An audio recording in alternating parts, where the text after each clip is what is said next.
Bonjour, c'est avec le début de l'évangile de Jean, qu'on appelle le prologue, que je vous invite à méditer aujourd'hui.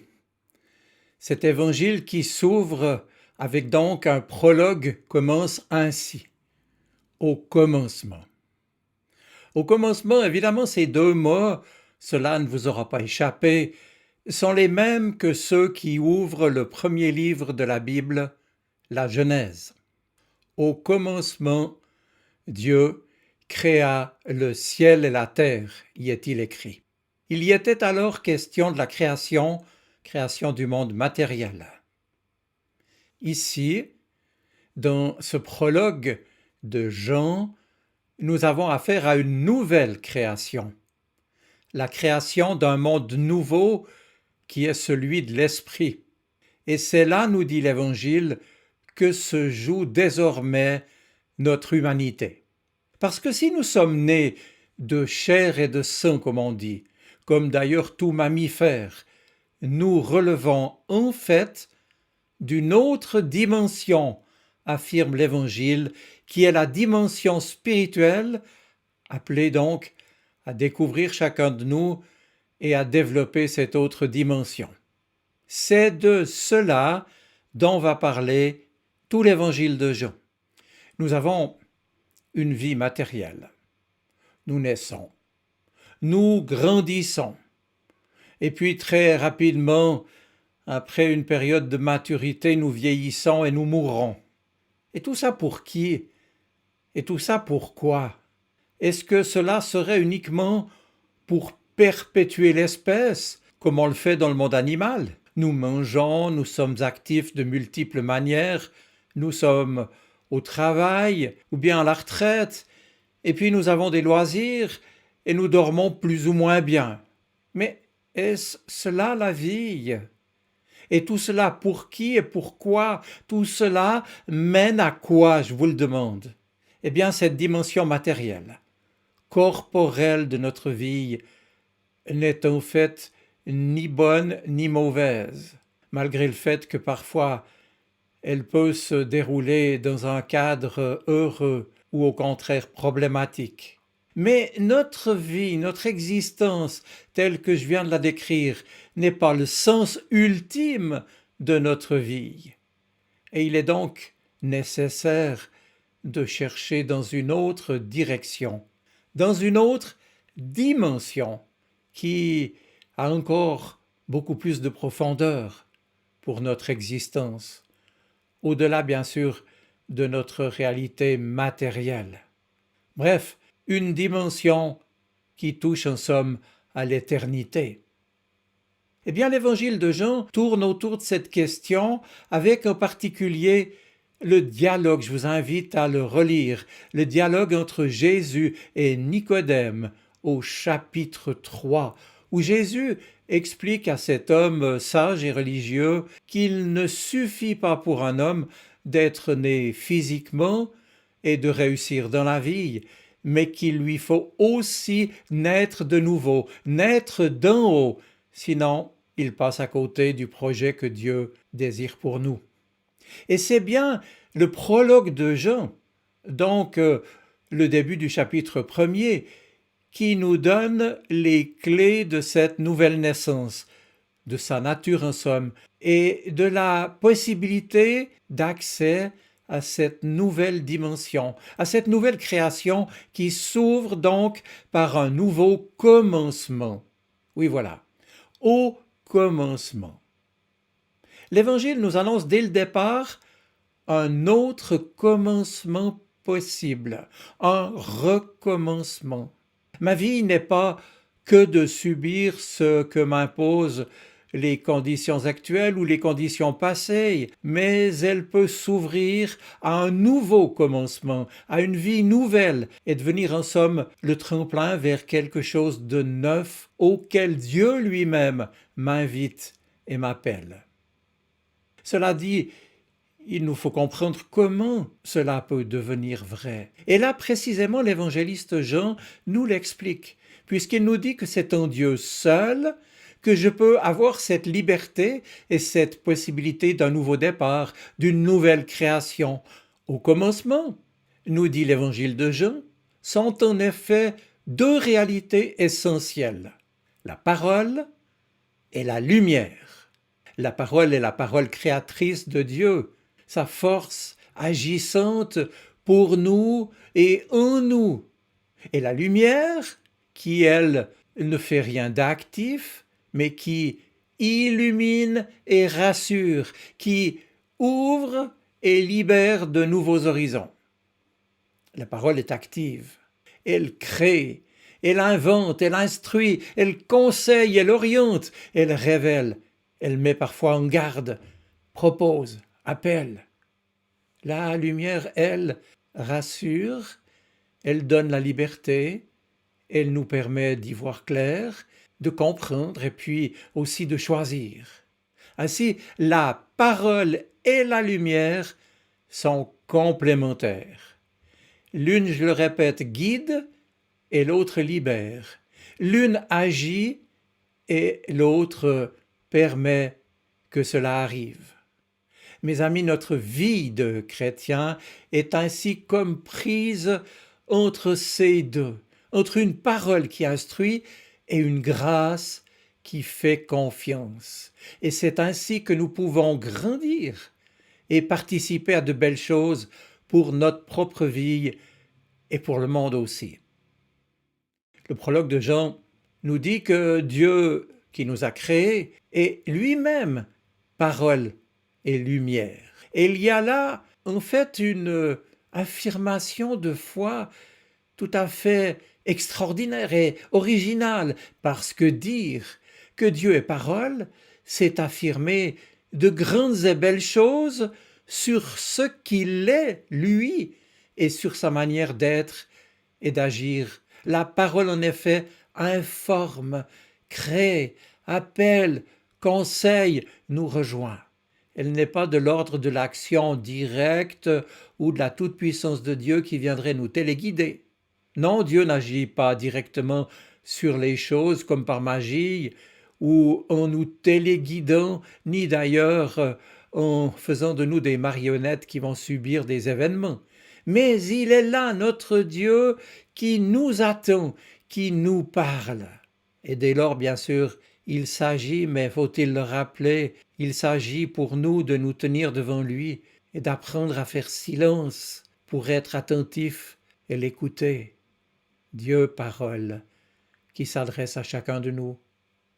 Et puis dire que Dieu est lumière, comme le fait l'évangile de Jean, c'est affirmer qu'il est non seulement un message qui se donne à nous, mais aussi que lui, le messager, nous donne la liberté en permettant de comprendre et de choisir. Ça a été tout le ministère de Jésus qui est venu nous tendre la main, qui nous offre tout à nouveau de participer à sa vie et lui à la nôtre.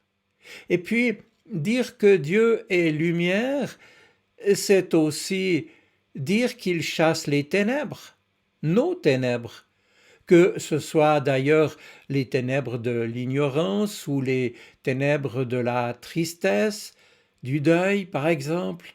Oui, Dieu désire, quoi que nous puissions traverser, mettre de la joie malgré tout, mettre dans nos vies de la confiance, de la consolation dans nos cœurs.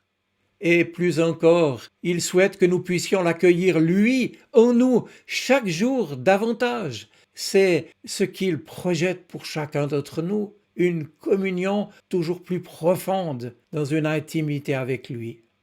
Car Dieu est une parole et une présence qui veut nous faire du bien. Il est une parole et une puissance de vie, de liberté et de joie. Pour le prologue de Jean, que je vous invite décidément à relire, les deux, parole et lumière, ne sont pas indépendants. Nous sommes donc invités à comprendre que la parole de Dieu n'est pas une parole pour condamner ou pour faire peur.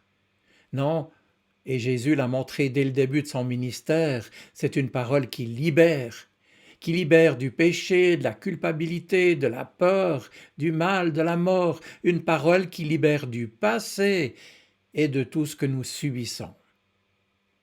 Mes amis, que ceux qui parmi nous vivent et partagent cette parole de l'Évangile puissent alors toujours se souvenir que notre témoignage précisément est appelé à être de cet ordre-là, c'est-à-dire lumineux, positif, libératoire, plein d'espérance et de compassion. De même, cette lumière qui nous est donnée peut aussi être vue comme une parole. C'est en cela que Jean est original. Eh bien parce que la présence de Dieu, son pardon, son amour, sa grâce ne nous sont pas donnés juste pour notre petit confort. Non, cette bonne nouvelle, cette lumière est aussi un appel qui nous remet en question, une proposition de vie qui a des incidences et des conséquences lorsque nous l'acceptons ou que nous la refusons. Lorsque nous prenons au sérieux ce que Dieu nous dit et le chemin qu'il éclaire pour nous, nous pouvons profiter de la lumière. Mais nous sommes aussi invités à marcher vers la lumière et à marcher dans la lumière. La lumière et la grâce ne nous sont donc pas données pour nous faire plaisir, mais elles deviennent aussi comme le programme nouveau que Dieu veut donner à nos vies, pour lui donner sens, un objectif, un but vers lequel avancer, pour que nos vies soient progressivement conformées à celles de Jésus-Christ. Et puis maintenant, dire qu'au commencement de toute chose sont la parole et la lumière, nous rappelle aussi qu'une parole est une communication. Dieu parle et lui aussi écoute. Et moi aussi, je suis appelé à écouter et à parler également. Et c'est ici sans doute un des bienfaits de la prière, puisque c'est le lieu d'une parole pour moi qui me permet de me libérer, de mettre de l'ordre dans mes sentiments, de me laisser transformer par Dieu lui-même, surtout, qui agit en moi par son esprit. Dans la vie courante, nous le savons, un simple mot peut changer une vie. Mais inversement, une parole peut aussi détruire, et des paroles dures et blessantes peuvent casser quelque chose pour toujours dans une relation. Bref, une parole peut sauver une vie ou bien la détruire. Il nous faut donc apprendre à réfléchir avant de parler et surtout à nourrir nos pensées et nos paroles par la prière, pour que nous sachions donner des paroles qui construisent, des paroles qui donnent la vie. Oui, souvenons-nous que Dieu, parole et lumière, en nous donnant à nous aussi parole et lumière, nous donne également une part de son pouvoir créateur. Et c'est cela, sans doute, que nous devons comprendre quand Jésus a dit, et là c'était en Matthieu chapitre 5, les versets 13 à 16, « Vous êtes la lumière du monde ». Jésus le disait à ses 12 et à ses disciples autour de lui. Et comme ses disciples, nous sommes donc appelés à notre tour à être lumière pour le monde, là où Dieu nous a placés. Nous sommes appelés à être lumière au moins pour notre petit monde à nous, pour ceux qui nous entourent et qu'il nous est donné de côtoyer et de rencontrer. Oui, cette lumière qui nous est donnée est là pour, à notre tour, la partager. C'est une lumière au-delà de notre lumière. Dieu est lumière. Et puisque le prologue de Jean identifie la lumière et la parole, je le répète, il est là aussi question d'une parole au-delà de la parole. Je veux dire au-delà des mots. Cette parole qui est au commencement est bien sûr au-delà des mots écrits ou prononcés. Et l'on comprend alors que cette parole, nous sommes avec un P majuscule, le logos de Dieu, selon le mot grec, ou bien le verbe, comme certains traduisent ce mot. Cette parole, c'est Dieu lui-même fait homme pour vivre parmi les hommes. C'est Dieu le Fils qui agit dans ce monde dès le commencement et qui agit encore à tous les recommencements de nos vies. Alors comme la lumière est la condition de la vie en général, c'est en recentrant notre vie sur le Christ, en suivant son chemin pour rencontrer le Père, que nous recevons de lui la vie. On le sait, hein, les plantes, les arbres poussent tout naturellement dans la direction de la lumière. Eh bien, que notre croissance à chacun soit tout entière et chaque jour orientée vers la lumière de Dieu. C'est là ma prière pour chacun de nous.